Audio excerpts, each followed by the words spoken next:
episode of Foodie Tube. So in this episode, we'll be making some baked chicken thighs with some creamy, delicious risotto. So I really like this recipe because it can be really universal towards, making it for a date night because it's really, fancy to say risotto. And you got your white wine and stuff like that. It is something that is, pretty complex, but the fact that we're going to be making it with a crock pot, Instapot, pressure cooker, it's gonna make it a lot quicker. We're gonna do it really quick, we're gonna do it really easy, and it's gonna be really delicious and creamy. All right, so here's your ingredients. They'll be down below in the description box. And make sure you like, subscribe, and comment for more recipes like this one. So the first thing we're gonna start with is our baked chicken. So make sure, as always, that you're washing your hands thoroughly before you start handling any type of raw meat. I will be using some gloves just to make it a lot easier. Don't look at my nails. I have an appointment next week. So we're gonna start with making a better than bouillon and olive oil mixture, but I'm using grapeseed oil, so either one will work. Just go ahead and get a quick spoon of that better than bouillon. This is gonna help the seasonings on our chicken stick. So since I have about 2, 4, 6, 8, 10 thighs, I'm gonna use 2 teaspoons or tablespoons of our better than bouillon.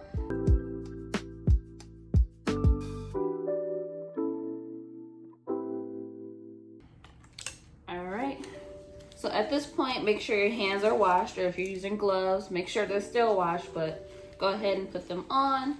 So with thighs, they have a lot more skin than we need. So if you don't want to remove the excess skin, you can go ahead and keep it, but I'm gonna take some kitchen shears, and cut off that extra skin.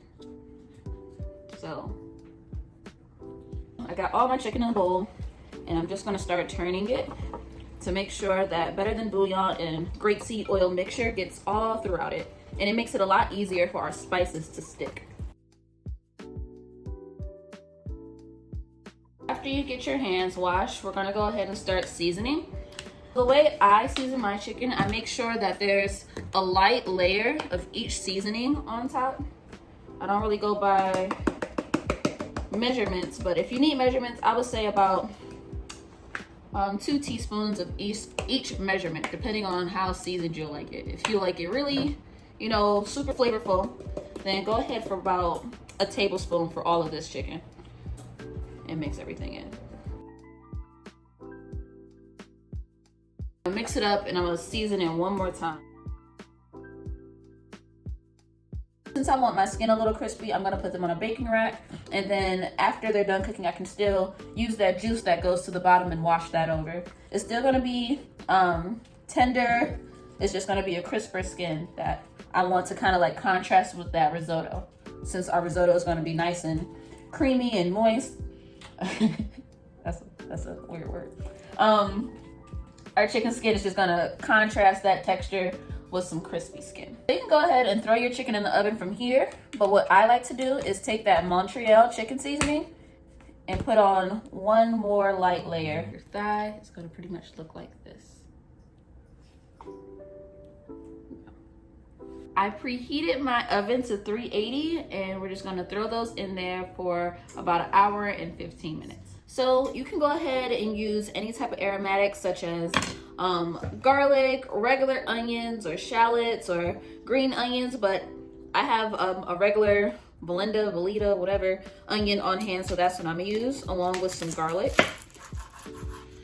And I would say that's about probably 1/4 of an onion.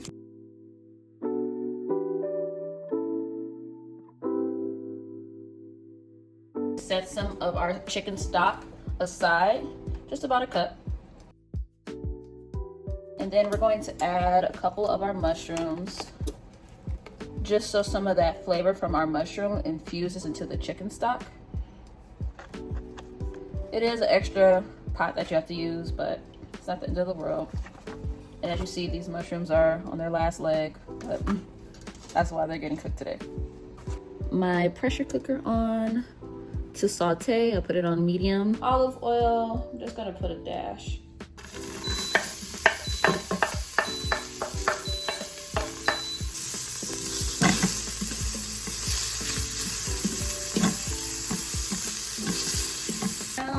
add my mushrooms and 1 tablespoon of butter.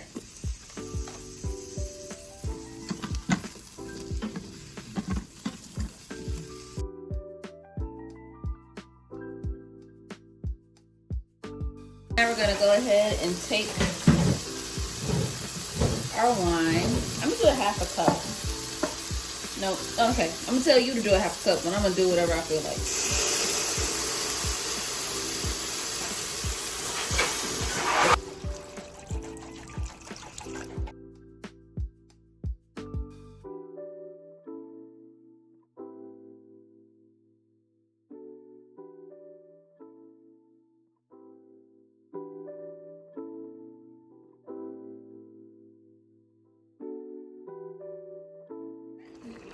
Half teaspoon of pepper, half teaspoon of salt.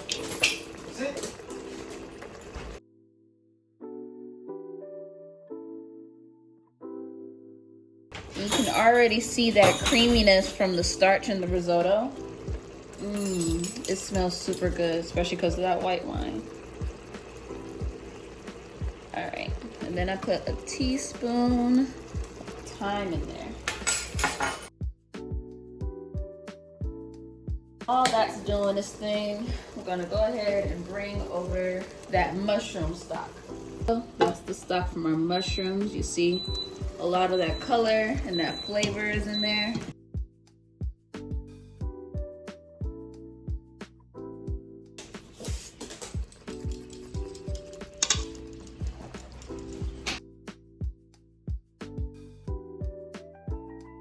So I'm going to add 2 more cups of my chicken stock. Whereas in a traditional risotto, we would just add little by little as it cooks. With a pressure cooker, we can save a lot of time. It already has a setting for risotto, and I'll put it on low just so I can check on it. And in this time, you can go ahead and start cleaning up, because when you don't clean up as you're cooking, you're really gonna hate it. So for my asparagus, I'm just melting some butter along with that, adding some salt. And I have a lot of asparagus here, so I'm gonna mix it all in. I'm gonna let these cook down for about 7 minutes. Go ahead and let all the pressure release, and then pop it open.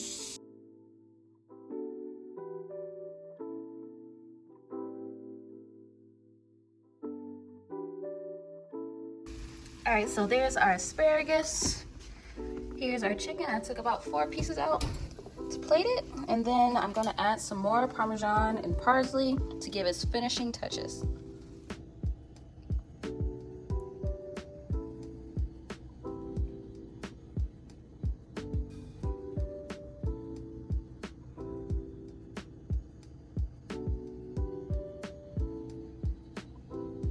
I started digging into my plate. I almost forgot to sign off. I hope you guys enjoyed this recipe. Make sure that you like, subscribe, and comment. And if you ever make this recipe, make sure you tag me in it.